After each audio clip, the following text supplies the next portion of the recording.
Hey there, friends, and welcome back to another 3-Minute Thoughts. My name is Derek, and in the next 3 minutes, we're going to take a look at Psalm 50, 53, 60, and 75. All right, let's dig into this morning's 3-Minute Thought devotion. Psalm 50 is all about God, the righteous judge.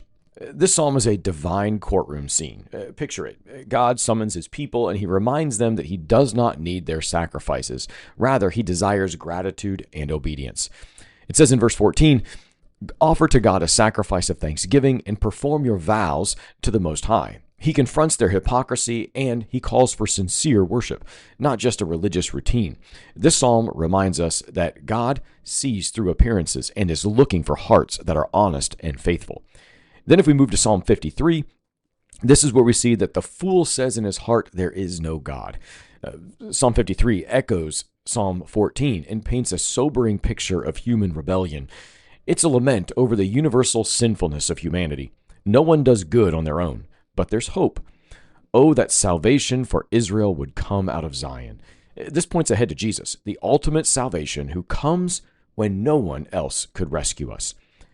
Then as we transition into Psalm chapter 60, this one is a prayer for when you're losing ground.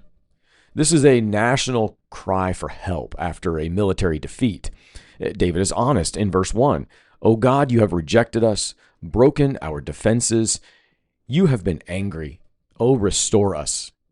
Even in loss, David clings to God's promise. He doesn't give up.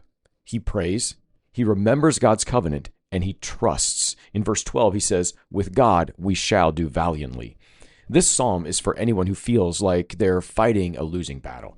It calls you to turn to God for strength. Have you ever been there when everything in the world seems mounted against you? This psalm might just be the one you should pray. Psalm 75 is God lifting up and bringing down. It's a psalm of thanksgiving and warning. God speaks in verse 2.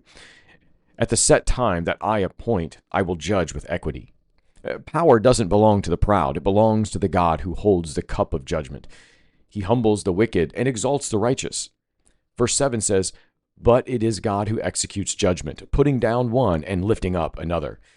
This is a strong reminder that God is still on the throne, no matter what's happening around us. These psalms are different ways that we can enter into the time of prayer before God.